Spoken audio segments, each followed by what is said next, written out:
કવિ કલાપી લખે છે કે જ્યાં પણ નજર કરું ત્યાં તમે બિરાજમાન છો. બધામાં ભગવાનને જોવાની ઈચ્છા થાય, બધામાં ભગવાનને જોવાની આપણી એક મહેચ્છાઓ જાગે તો પરમાત્મા દેખાય.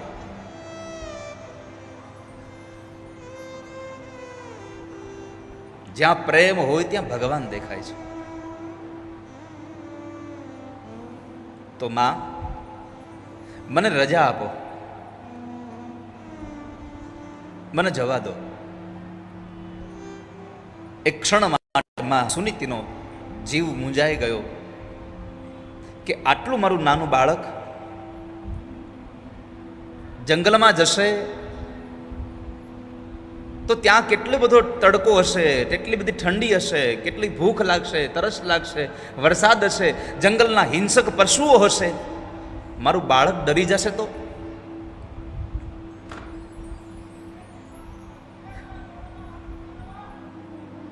અનેક વિચારો કર્યા, અનેક વિચારો કર્યા.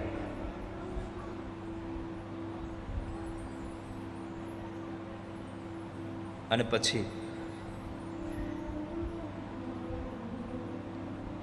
અંતે એક નિર્ણય ઉપર આવ્યા.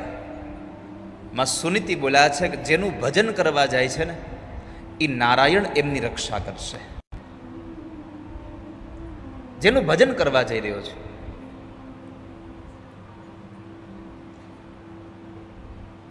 અપર માને, પેલા માને સુનીતિને વંદન કર્યા. આ સંસારની દરેક માં યાદ કર્યા એક વાતને.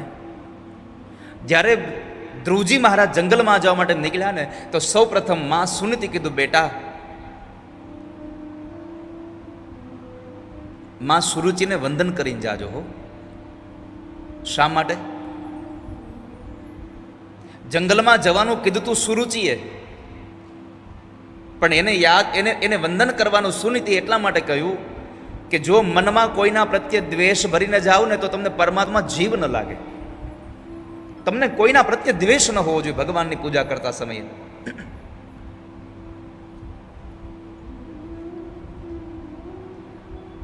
એટલે સૌ પ્રથમ એને માને વંદન કરાવરાવ્યા.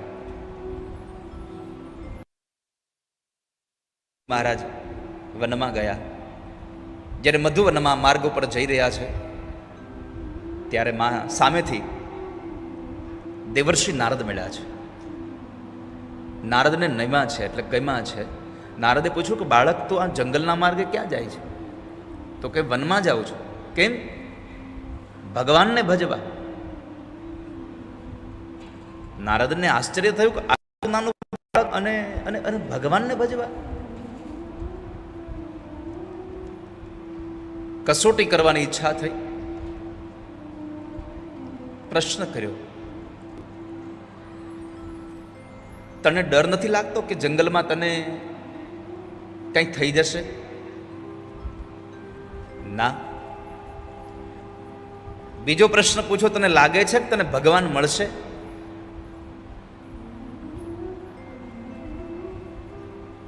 નારદનો પ્રશ્ન સાંભળીને 5 વર્ષનો ધ્રુવ જવાબ આપે છે કે મહારાજ, ઘરેથી નીકળતાની સાથે પહેલા વેલા તમારા જેવા સંતના દર્શન થયા છે, એટલે હવે મને ભરોસો છે, મને ભગવાન મળે પાર છે. મિલે એક ऐसा સંત ફકીર જો પહોંચા દે ભવ નદિયા કે તીર. એક એવો સાધુ મળી જાય, એક સદગુરુ મળી જાય તો તમારી ગતિ કેટલી બધી આમ થઈ જાય. મિલે એસા સંત ફકીર, એક સાધુ મળી જાય.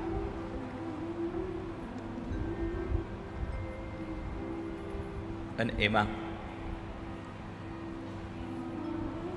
દેવર્ષિ નારદે એને દ્વાદક્ષરી મંત્ર આપ્યો. ઓમ નમો ભગવતે વાસુદેવાય. એટલે બેટા આ મંત્રનો જપ કરજો, પણ કશું પામવા માટે જપ ન કરશો, કંઈ મેળવવા માટે આનો જપ ન કરશો. બેટા વિરક્ત બની, આત્મારામ બની અને ભગવાનનું ધ્યાન કરજો. કશી જ અપેક્ષા ન રાખશો કે મને આ પરમાત્માના આ શ્લોકથી આ મંત્રથી મને કશું પ્રાપ્ત થાય. આપ કેવલ ભગવાન કો ચાહો, ભગવાન સે કુછ ન ચાહો. માત્ર પ્રભુને પ્રેમ કરો. દ્વાદક્ષરી મંત્ર આપ્યો નારદજી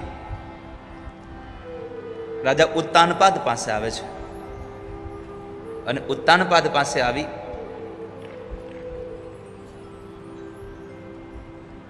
એને સમજણ આપી, ઉપદેશ આપ્યો કે રાજા, જંગલમાં જવાનો સમય તારો થયો હતો અને ગારો દીકરો, હવે આ સુરુચિને લાડ લડાવવાના બંધ કરો અને સુનીતિને વાલી કરી અને ભગવાનનું ભજન કરો. ઉત્તાનપાદ કહે છે કે મહારાજ, મારો દીકરો પાછો આવી જશે ને તો આ રાજગાદી એને સોંપી દઈ અને હું જંગલમાં ચાલ્યો જઈશ, હું ભગવાનના ભજન માટે નીકળી જઈશ.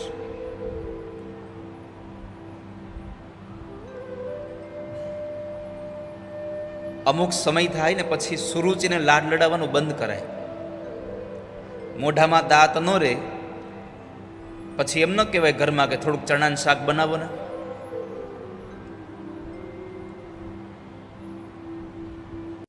જીવન કઈ વસ્તુ છૂટી જાય, આપણી ઈચ્છા કરતા પણ છૂટી જાય, એના કરતા અમુક સમયે તમે એને છોડી દેશો ને તો તમને જિંદગીમાં ક્યારેય દુઃખ નહીં થાય.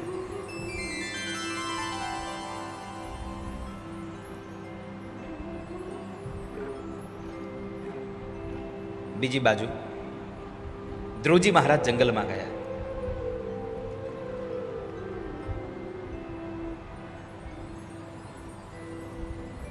પરમાત્માનું ભજન કરે,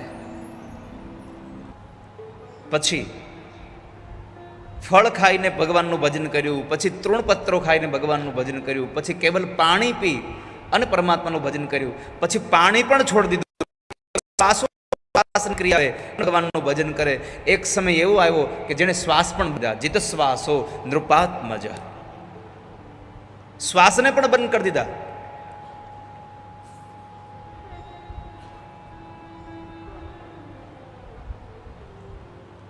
આ બુદ્ધિથી ભગવાનને ભજજો, પણ બુદ્ધિના એક છેડે તર્ક છે અને બુદ્ધિના એક છેડે શ્રદ્ધા છે. ભગવાનને ભજવાનું કામ હોય ત્યારે શ્રદ્ધાનો ઉપયોગ કરવો અને બીજું કાંઈ કામ કરવાનું હોય વ્યવહારનું તો તર્કનો ઉપયોગ કરવો.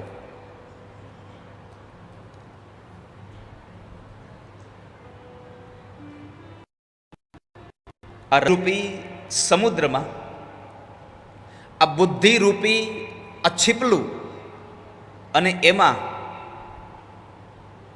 સદગુરુએ આપેલા ચિંતનનું એ મોતી જો પાકે, આમ તમે જોવા જાઓ તો છીપલાની કંઈ કિંમત ન હોય, પણ છીપલાની કિંમત બહુ મોટી એટલા માટે હોય છે કે એ મોતીને સાચવીને બેઠું છે.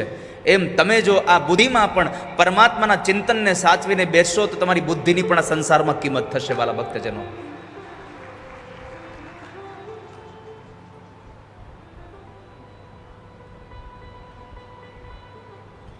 ધ્રુવજી મહારાજ ભગવાનનું ભજન કરતા હતા. ઇન્દ્રએ જઈને ભગવાન નારાયણને કહ્યું, પ્રભુ, આ બધાના જીવ કેમ ગુંગળાય છે? અને પછી પરમાત્માએ કહ્યું કે આ તો મારો ભક્ત ધ્રુવ પોતાના નાક બંધ કરીને બેઠો છે, એટલા માટે થઈ અને બધાના શ્વાસ ગુંગળાયા છે. આપ ચિંતા ન કરો, હું હમણાં એના દર્શન માટે જાઉં છું. બહુ સુંદર ભાવ્ય વ્યક્ત કર્યો છે. ભગવાને કહ્યું કે હું હમણાં એના દર્શન માટે જાઉં છું. પરમાત્મા દર્શન આપવા માટે નથી આવ્યા, પરમાત્મા ભક્તોના દર્શન કરવા આવ્યા છે. અહમ ભક્ત પરાધીન, હું મારા ભક્તોને આધીન છું, મેં સ્વતંત્ર નહીં હું. પરમાત્મા ગરુડ પર બિરાજમાન થઈ અને મધુવનમાં આવ્યા છે. જે જગ્યાએ ધ્રુવજી મહારાજ ભગવાનનું ભજન કરતા હતા ત્યાં આગળ આવી અને પરમાત્માએ સૌ પ્રથમ એને હૃદયમાં દર્શન આપ્યા. આંખો બંધ હતી અને ભગવાનનું ભજન કરવા બેસો ને ત્યાં આંખો તો બંધ જ કરી દેવી. પ્રભુની કથામાં બેઠા હોય તો આંખો બંધ કરીને પ્રભુની કથા સાંભળીએ, જેથી કરીને આસપાસમાં થતી કોઈ પણ ક્રિયાઓ આપણને પ્રભુની કથામાં વિક્ષેપ ન કરે. પ્રભુની કથા સાંભળીએ એક ચિત્તે. ધ્રુવજી મહારાજની આંખો બંધ હતી એટલે સ્વતંત્ર એ પરમાત્મામાં લીન હતા. એ તો ઘણા બધા લોકો ભગવાનની પૂજા કરતા હોય, મંદિરમાં બેઠા હોય, હાથમાં માળા હોય અને ચારે બાજુ જોયા કરતા હોય, સમજ્યા? એમાં બરાબર ઓલો વાછડો હાવણો ચાવી જતો હોય. હવે માળા હાથમાં હોય એટલે બીજું કાંઈ બોલાય નહીં, એટલે હાથમાં આજુબાજુમાં કંઈક જે વસ્તુ પડી ને ઠપઠપ આવે, કોઈક આવે એટલે આમ આમ બતાવે, આમ ઓલો કંઈ સમજે નહીં, એટલે અંતે આનું મૌન છૂટે.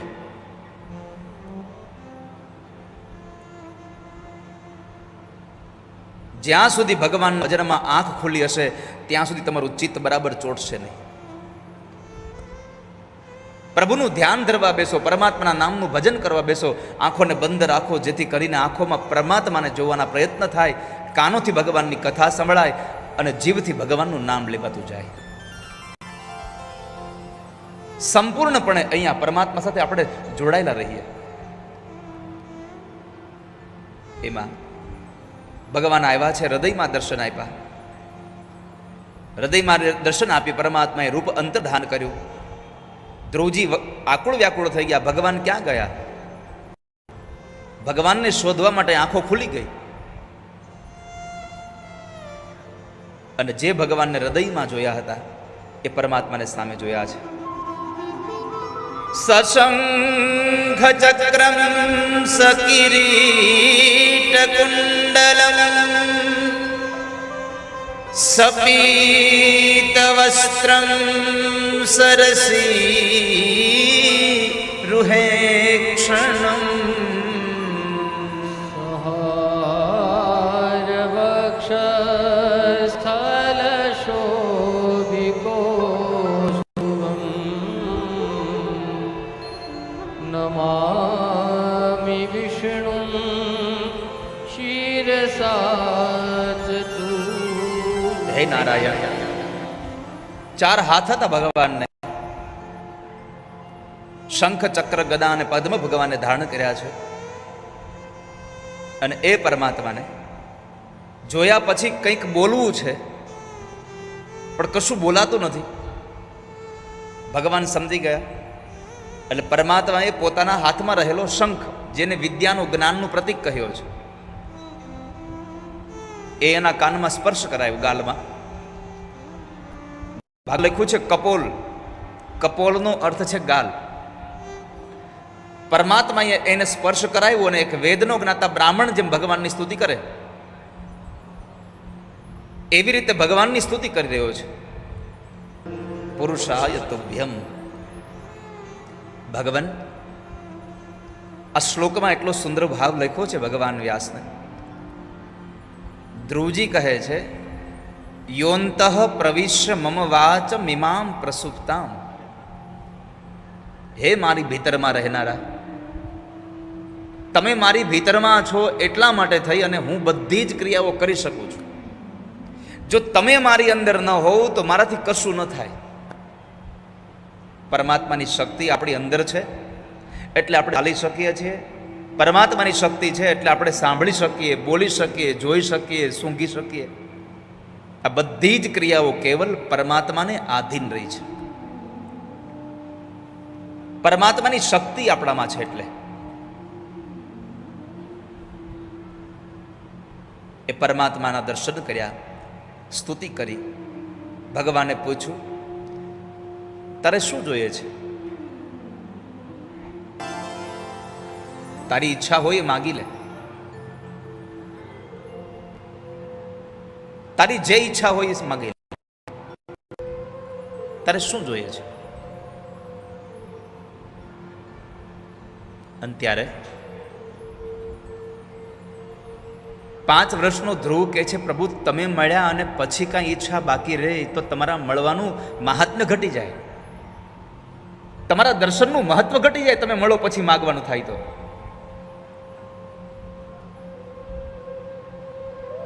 આ સંસારમાં ધ્રુવની કથા બતાવે છે કે પરમાત્મા મળે, પરમાત્મા પાસે જાઓ તો માગવાની ઈચ્છા થાય તો ભગવાનને જ માગી લો, ભગવાન સિવાય બીજું કશું ન ચાહો ક્યારે, ભગવાનને જ માગી લો. અને ભગવાનને માગી, મોટી ઉપાધિ એ છે આપણે બધા એક એક સુખને માગીએ છીએ, અલગ અલગ વસ્તુ માગીએ.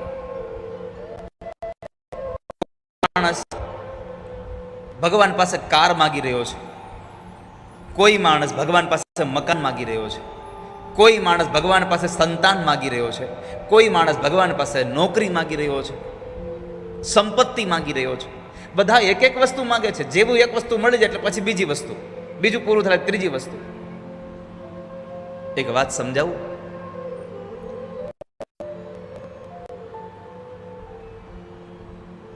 એક કુંવારી દીકરી હતી.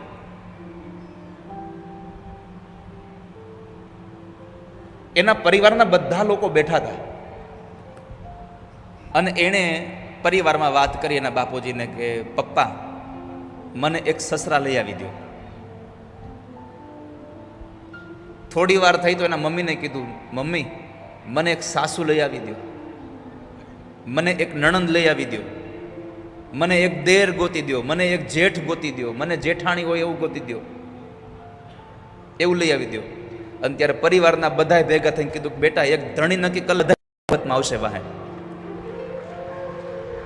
એમ આ સંસારના એક એક સુખને મેળવવાની અપેક્ષા ન રાખો, પરમાત્માને ધણી બનાવી લો. આ સંસારના સકળ સુખ તમારે ખોળામાં આવીને પડી જશે વાલા ભક્તજનો. સુખ જોઈએ છે તો પ્રભુને પામી લો, અને પ્રભુ પાસે જાઓ તો જેવું તેવું માગશો નહીં ક્યારે હો. કોની પાસે કેવું માગવું નહીં એની જરાક આમ સભાનતા રાખવી. શું માગવું, શું ન માગવું. પણ ભગવાનના ભક્તો એટલા બધા, આમ તમે જુઓ તો એટલા બધા તૈયાર છે. ભગવાન જેવા ભગવાનને છેતરી નાખે.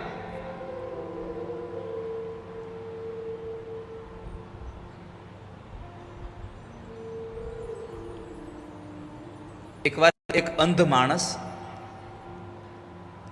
ભગવાનની આરાધના કરતો હતો.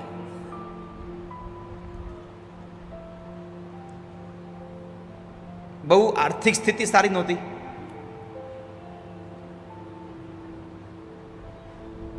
ભગવાનની ઉપાસના કરી, પ્રભુ પ્રસન્ન થયા અને પરમાત્માએ કહ્યું કે તારે જે જોઈતું હોય એ માગી લે, હું તને એક વરદાન આપવા તૈયાર છું. કેટલા વરદાન? ભગવાને કીધું હું તને એક વરદાન આપું, તારે એક વરદાનમાં જે જોતું એ માગી લે. ભગવાનને એમ હતું કે એક વરદાનમાં આ એકલું જ માગશે કે મને પહેલાં તો દેખતો કરી દો એટલે પૂરું થઈ જાય, બીજું કંઈ આપવું નહીં. ભક્તએ કીધું પ્રભુ આટલી મોટી મેં ઉપાસના કરીને તમે પ્રસન્ન થયા ને એક જ વરદાન? હા એક જ. તારે જે જોતું એ માગી લે, હું ક્યાં ના પાડું છું. કીધું કઈ વાંધો નહીં. આ ભક્તએ ભગવાન પાસે માગ્યું એ તમે બધા સાંભળજો ખાલી. ભક્તએ ભગવાનને કીધું પ્રભુ મારે 7 માળની હવેલી હોય, એમાં સોનાના હિંડળા ઉપર બેસી અને મારા 7મા દીકરાની વહુ જ્યારે પાણી ભરીને આવે એ મારે જોવું છે.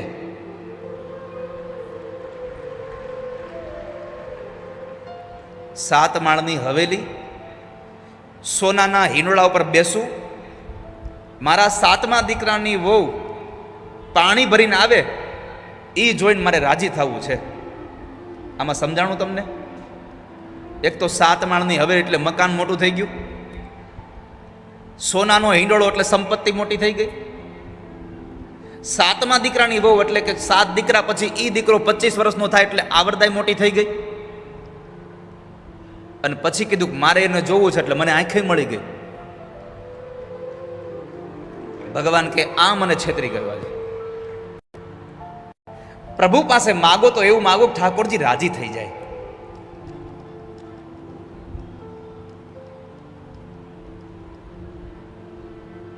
પ્રભુ આપો તો તમારા ચરણારવિંદમાં મને દ્રઢ ભક્તિ આપો. પ્રભુ તમારા ચરણારવિંદમાં દ્રઢ ભરોસો રહે, તમારા ચરણમાં મને અતૂટ શ્રદ્ધા રહે. પ્રભુને જ માગી લો, પ્રભુ રાજી થઈ જાય એવું માગી લો વાલા ભક્તજનો. ધ્રુવે કહ્યું, ભગવાન કશું નથી જોઈતું મને, બસ તમારા દર્શન થયા એ જ મારા માટે બહુ મોટી વાત છે. ભગવાને સામે ચાલી અને કહ્યું, ધ્રુવ, તું તારા પિતાજીના ખોળામાં બેસવા માંગતો હતો, એ ખોળામાં નહીં, તારો પિતાજી જે રાજગાદી પર બેઠો છે એ રાજગાદી પર હું તને બેસાડું છું, એનો રાજા બનાવીશ, અને 1, 2, 5 વર્ષ માટે નહીં, હું તને 36,000 વર્ષ માટે તને રાજા બનાવું છું. જા. હવે આપણને થશે કે ભગવાને આને રાજા શું કામ બનાવ્યો, અને આટલી મોટી રાજગાદી આપી, આટલી દીર્ઘકાળ માટે આપી. યથા રાજા તથા પ્રજા, જેવો રાજા હોય ને એવી પ્રજા થાય. એટલે 36,000 વર્ષનું રાજ્ય આપ્યું, વરદાનમાં આપ્યું કે તને મૃત્યુના સમયે મારું દિવ્ય વિમાન લેવા આવશે. ત્રીજું વરદાન આપ્યું, આકાશમાં તને અવિચલ પદ આપીશ, અને ચોથું વરદાન આપ્યું, સપ્તર્ષિઓ તારી પરિક્રમા કરશે. જાઓ. આ ન માગ્યું એટલા માટે. હું તો માગું ખોબો ને તું આપી દે દરિયો. ભગવાન તો દરિયા લઈને ઉભા દેવા માટે, આપણે ખોબો લઈને જાય છે.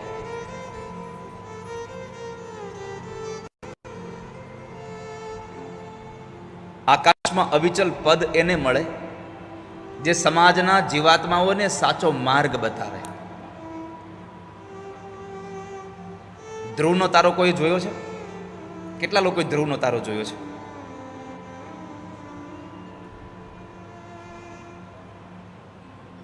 ઉત્તર દિશામાં ધ્રુવનો તારો હોય.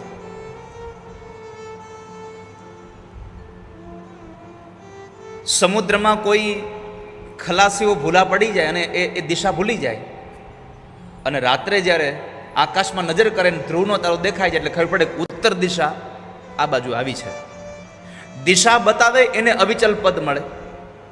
અને મહાપુરુષોના મોઢે સાંભળ્યું છે કે ધ્રુવનો તારો એક બીજા કામમાં હોતે આવે છે. જેને ધ્રુવનો તારો દેખાતો બંધ થાય એને સમજવું કે હવે આપણું મૃત્યુ નજીક આવ્યું છે. જેને ધ્રુવનો તારો દેખાતો બંધ થઈ જાય એનું મૃત્યુ નજીક હોય, આવું મહાપુરુષો કહે છે. આજે સાંજે અહીંથી બહાર નીકળો એટલે પેલા ધ્રુવનો તારો ગોતજો, ક્યાં આવ્યો.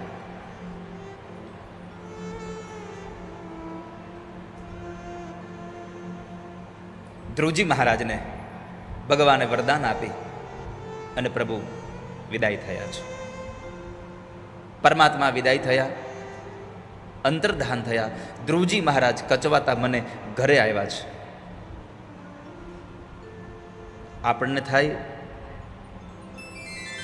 કે ભગવાન શા માટે થઈને આ કચવાતા મને આવ્યા હશે?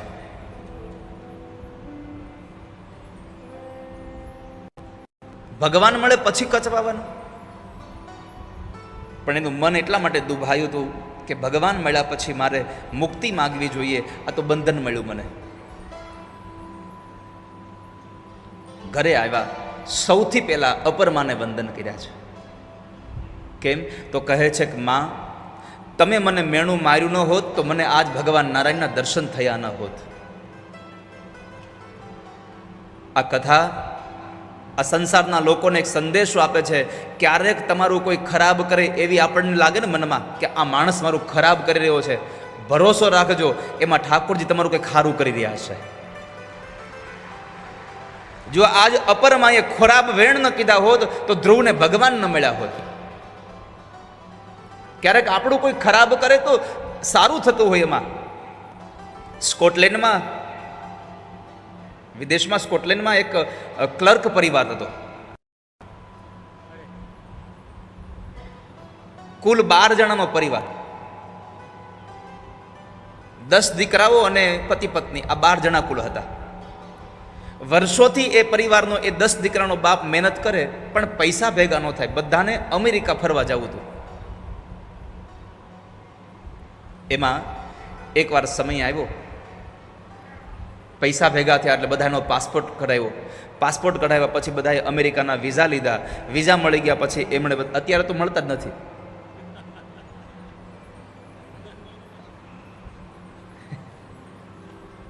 અત્યારે તો નામ જ નથી લેવાતું એનું.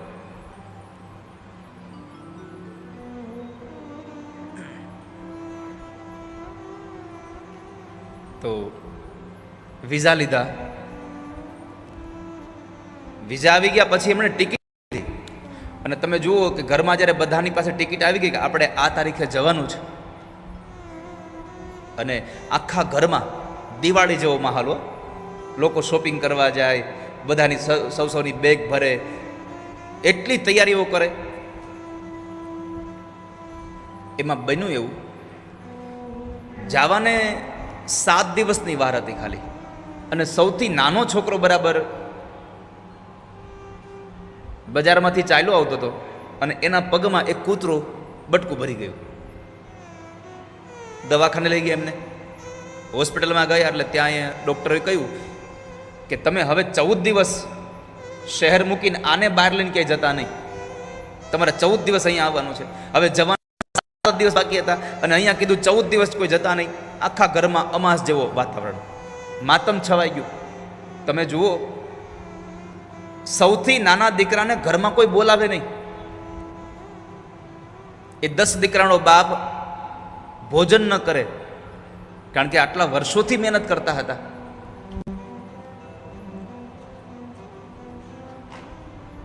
હવે છોકરાનો તો કોઈ દોષ હતો જ નહીં. અને એ સમયનો ત્યાંનો રૂલ્સ પણ એટલો બધો હશે એટલે કોઈ ગયા પણ નહીં. જે દિવસે જવાનો હતો એ દિવસ આવ્યો. સ્કોટલેન્ડમાંથી બધા લોકો ફરવા માટે જાય. આ ક્લર્ક પરિવાર ઘરમાં બેઠો બેઠો બધા રડે છે. સવારમાં આખા ગામમાં દિવાળી હતી, ક્લર્ક પરિવારમાં માતમ હતું. અને એમાં સાંજ પડી અને એક સમાચાર આવ્યા કે સવારે જે સ્કોટલેન્ડમાંથી જે એક જહાજ ઉપડ્યું અમેરિકા જવા માટે, એ જહાજ દરિયામાં ડૂબી ગયું છે. દરિયામાં ડૂબી ગયાના સમાચાર આવ્યા. આખા સ્કોટલેન્ડમાં માતમ છવાયો. ક્લર્ક પરિવારના ઘરે દિવાળી જેવો માહોલ હતો. કેમ? જો કૂતરું ન કડ્યું હોત તો આજ આખો પરિવાર જળમાં ડૂબી જાત. આ સંસારમાં કંઈક આપણી સાથે જે થઈ રહ્યું છે એ પરમાત્મા સારું કરી રહ્યા છે. જે હરિ કરશે મમ હિતનું, આ નિશ્ચય બદલાય નહીં. હું હરિનો, હરિ મમ રક્ષક, આ ભરોસો કોઈ દી જાય નહીં. ભગવાન મારો રક્ષક છે. મારી સાથે જે થઈ રહ્યું છે એ બધું ઠાકોરજી સારું કરી રહ્યા છે. આવી તમારી વૃત્તિ થઈ જશે ને તો લાવો હું તમને લખીને આપી દઉં. આ સંસારની કોઈ એવું સાધન નથી કે જે તમને દુઃખી કરી શકે. તમારી વૃત્તિ થઈ જાય કે જે થઈ રહ્યું છે મારી સાથે સારું થઈ રહ્યું છે.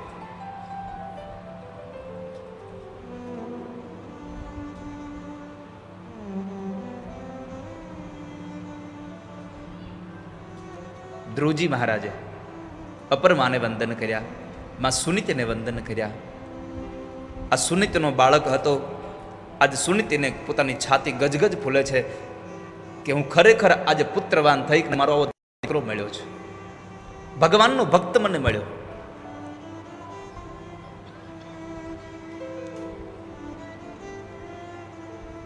ધ્રુવજી મહારાજને રાજગાદી સોંપી દઈ. શિશુમાર પ્રજાપતિની ભ્રમી નામની કન્યા સાથે એના લગ્ન થયા. એમને ત્યાં દીકરાઓ થયા. ઉત્તાનપાદ અને સુનીતિ બંને જણા ભગવાનનું ભજન કરવા માટે નીકળી ગયા. આ બાજુ 36,000 વર્ષ રાજ્ય કરી પ્રજાને ભગવદ ભક્ત બનાવી. અને અંતે ધ્રુવજી મહારાજ ઋષિકેશમાં સ્વર્ગાશ્રમની અંદર આવી અને માં ગંગાના ઘાટ પર બેસી અને પરમાત્માનું ભજન કરી ભગવાનના મોકલેલા વિમાનમાં મૃત્યુને પગથિયું બનાવી એમાં બેસી અને ભગવાનના ધામમાં ગયા. પરમાત્માનું ભજન કરતા કરતા ભગવાનના ધામમાં ગયા છે. વિમાનમાં બેઠા હતા ગયા છે. પાર્ષદોએ પ્રશ્ન કર્યો, કેમ રડો છો તમે? શું થયું તમને? તો કહે છે કે મારી માં જ્યાં ન હોય ત્યાં મારે આવવું નથી. પોતાની માતાને યાદ કર્યા તો પાર્ષદોએ કહ્યું કે જુઓ આગળના વિમાનમાં તમારા મા સુનીતિને લઈ ભગવાનના પાર્ષદો જઈ રહ્યા છે. કેમ? તો કહે છે કે જે કુળમાં ભગવાનનો ભક્ત જન્મે એ કુળની 71 પેઢીને ભગવાનનું ધામ મળી જાય છે. સ્કંદ પુરાણમાં લખ્યું છે કુલમ પવિત્રમ જનની કૃતાર્થા. જે કુળમાં ભગવાનનો ભક્ત જન્મે એ કુળ પવિત્ર બની જાય છે. જે કુળમાં ભગવાનનો ભક્ત જન્મે એ ભક્તને જન્મ દેનારી મા પવિત્ર કૃતાર્થ થઈ જાય છે. અને જે જમીનમાં જે જગ્યાએ ભગવાનનો ભક્ત જન્મે એ ભૂમિ પણ પવિત્ર અને પાવન થઈ જાય છે. જનની જન્મભૂમિશ્ચ સ્વર્ગાદપી ગરયસી.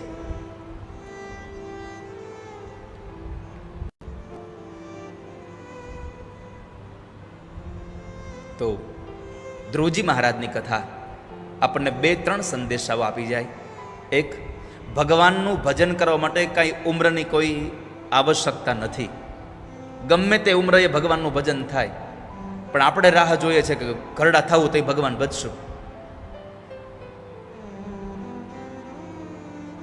પછી ગડપણમાં ગોવિંદ ભજાશે નહીં. ગોવિંદ ભજાશે નહીં. ગડપણમાં ગોવિંદ નહીં ભજે કોઈ. માટે યુવાની અવસ્થા હોય ત્યારે જ ભગવાનને ભજી લો, ત્યારે જ પ્રભુને યાદ કરી લો. તો ધ્રુવજી મહારાજની આ કથાથી આપણને એક તો ભગવાનના ભજન માટે કોઈ ઉંમરની બાદ નથી. બીજું, ભગવાન નહીં. આવા ઉપદેશકારક કથા આપી સુખદેવજી મહારાજ રાજા પરીક્ષિતને પૃથુ ચરિત્રની કથા બતાવે કે પછી પૃથુ ચરિત્રની કથામાં આ ધરતી અનાજ દેતી બંધ થઈ ગઈ હતી. વેન નામનો એક રાજા હતો અને એ સ્વચ્છંદી હતો. એ સ્વચ્છંદી રાજાએ સૌ લોકોને કહ્યું કે તમારે કોઈ કૃષ્ણાર્પણ ન કરવું, કોઈ શિવાર્પણ ન કરવું, કોઈ બ્રહ્માર્પણ ન કરવું. સૌ લોકોએ વેનાર્પણ કરવું, તમારે મને અર્પણ કરવું બધું. હું તમારો ભગવાન છું.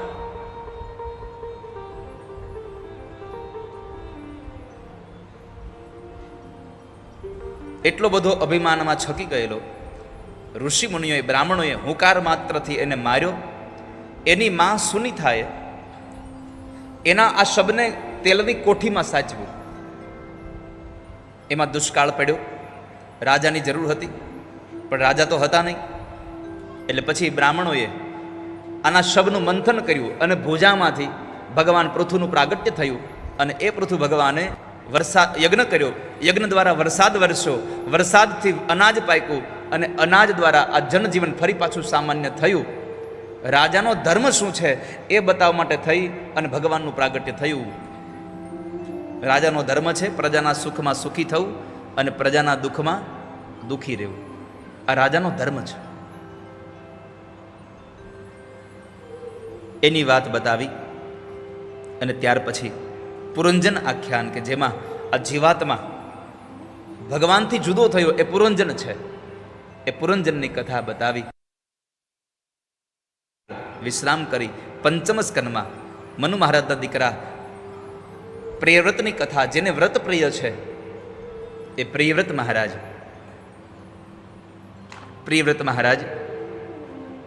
ભગવાનના અનન્ય ભક્ત હતા. વ્રતો કરતા હતા. અને એ વ્રતમાં બ્રહ્માજી એકવાર કહ્યું કે તમે સંસારને સ્વીકારો. એને સંસાર સ્વીકાર્યો. આટલું જ્યારે સુખદેવજીએ કહ્યું તો પરીક્ષિતે કહ્યું, બાપજી મેં સાંભળ્યું છે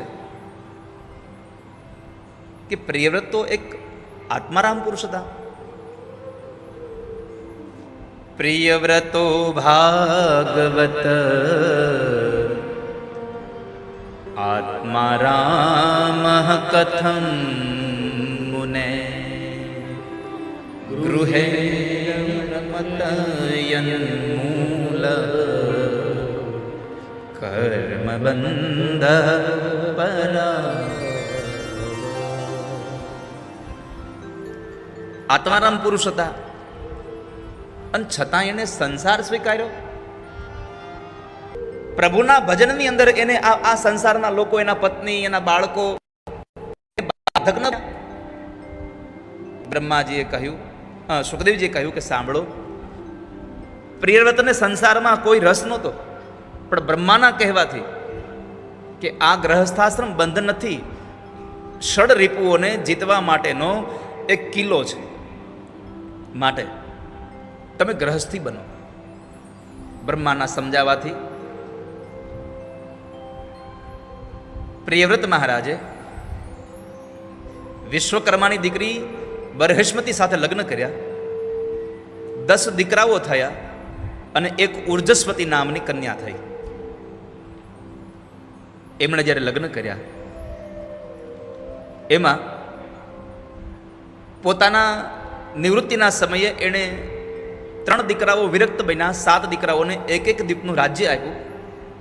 એમાં જંબુદ્વીપના રાજા આગ્નિદ્ર થયા. એમને ત્યાં પૂર્વચિતી નામની અપ્સરાથી નાભી નામનો દીકરો થયો. નાભીએ મેરુની દીકરી મેરુદેવી સાથે લગ્ન કર્યા, યજ્ઞ દ્વારા યજન કર્યું, અને એ યજન દ્વારા એને ત્યાં જે સંતાન થયા એ સ્વયં પરમાત્માના અંશાવતાર એવા ઋષભદેવજી મહારાજનું પ્રાગટ્ય થયું છે. ये श्री ऋषभदेवजी महाराज की. ऋषभदेवजी महाराज નિવૃત્તિ માર્ગને અને જ્ઞાન માર્ગને બતાવવા માટે આવ્યા છે. એટલા તપસ્વી હતા. એક વખત ઇન્દ્રએ એના રાજ્યમાં વરસાદ ન વરસાયો તો પોતાના તપોબળથી એણે વૃષ્ટિ કરી, એટલે ઇન્દ્રએ પોતાની દીકરી જયંતીના લગ્ન એની સાથે કર્યા. એને ત્યાં સંતાનમાં 100 દીકરાઓ થયા. આ ઋષભદેવજી મહારાજની કથા અત્યારના તમામ વડીલો માટે છે.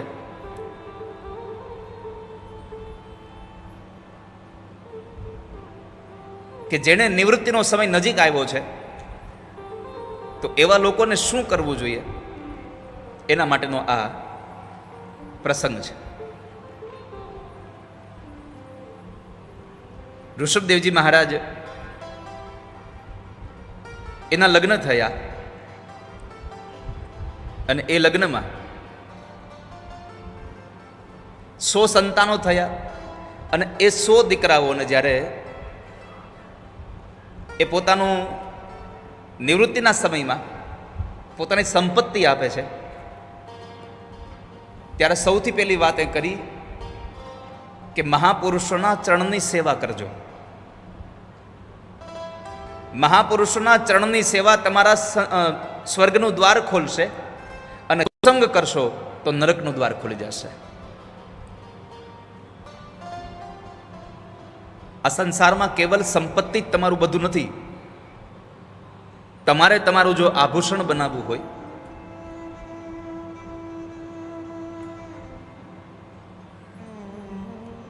તો તમારી અંદર રહેલા કેટલા ગુણધર્મો શેનાથી શોભે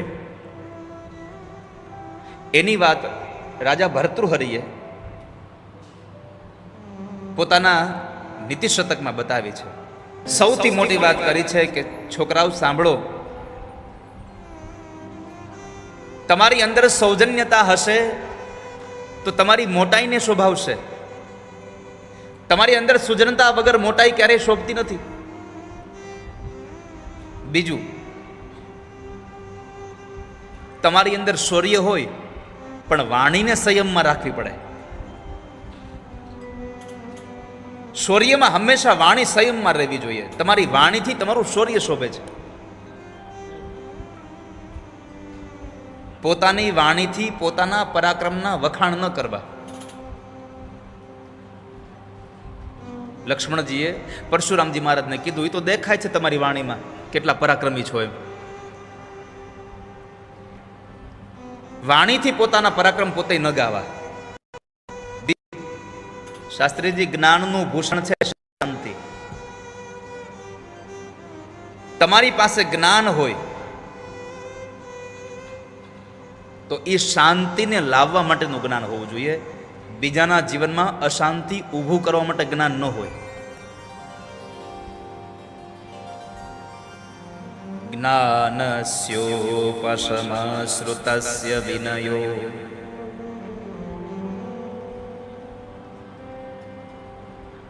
જ્ઞાનથી શાંતિ આવે જીવનમાં. અને એમાં ખાસ કરીને જ્યારે જીવનમાં તત્વ જ્ઞાન થાય ત્યારે બહુ શાંતિ રાખવી. નહીતર અધૂરા ઘડા છલકાય બહુ હાળા.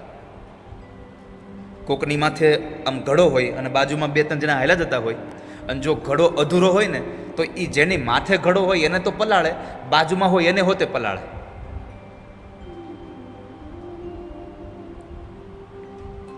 તો કહ્યું તત્વજ્ઞાન થાય ત્યારે માણસે શાંતિ રાખવી જોઈએ.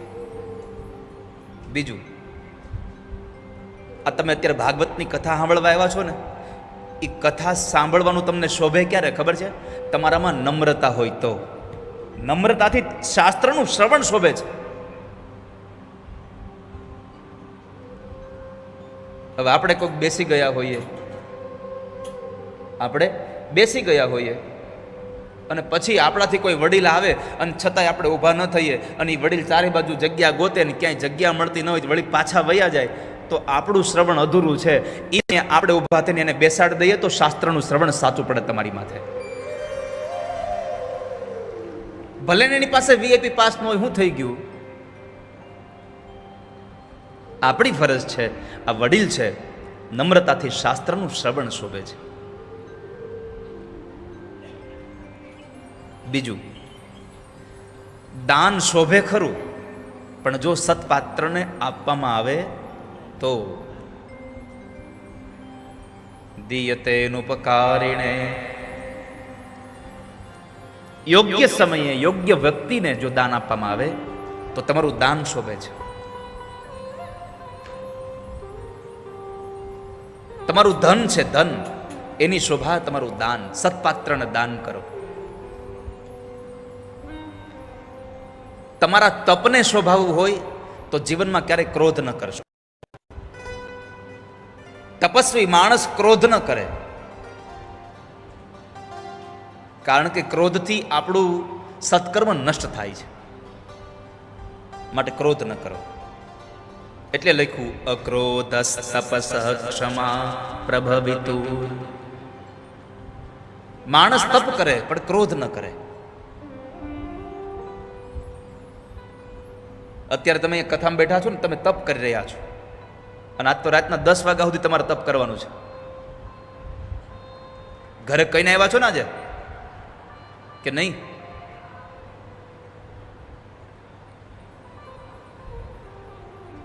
જો કે આમ તો કૃષ્ણનું પ્રાગટ્ય રાત્રે 12 વાગે થયું છે, પણ તોય મને એમ થાય છે કે 2 કલાક વહેલા કરી દઈએ, હે ને? 2 કલાક વહેલા કરી દઈએ.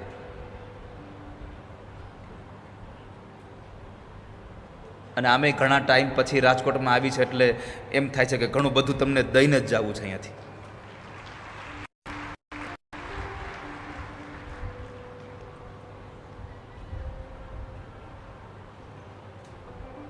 તપને શોભાવવા માટે અક્રોધ હોવો જોઈએ માણસમાં, ક્રોધી ન હોવો જોઈએ.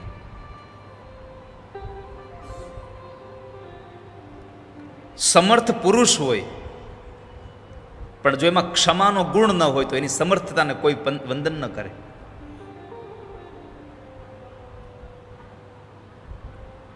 સમર્થ હોય પણ ક્રોધ એનામાં જરા પણ ક્ષમા જેવું હોય નહીં તો શું કરવું? એટલે સમર્થ પુરુષોએ ક્ષમા રાખવી. ધર્મને કોઈ શોભાવતું હોય તો સંતાનો નિષ્કપટતા છે. ધર્મમાં કપટ ન ચાલે. ધર્મની અંદર નિષ્કપટતા હશે તો તમારો ધર્મ શોભી આવશે. દંભથી ધર્મનું આચરણ ન કરશો.